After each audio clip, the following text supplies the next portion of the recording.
A little while back I made this invisible spike strip. I have a video on it.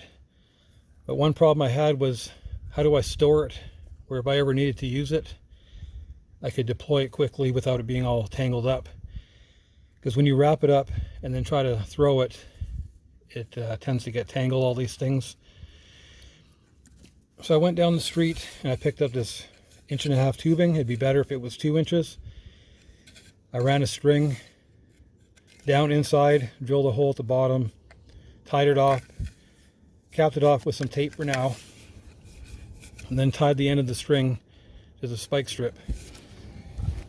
So what you do is you stuff this down the tube. It does take a minute.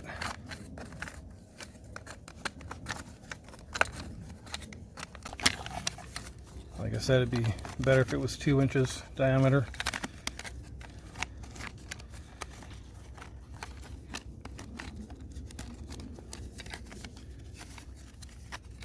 And then once it's all stuffed in there, it stores really easily. You can't really tell what it is.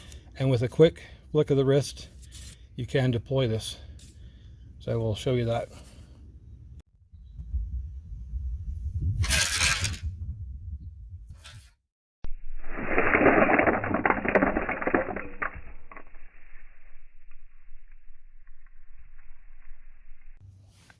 I also just tied this heavy nut on the end just to give it a bit more weight when it comes out.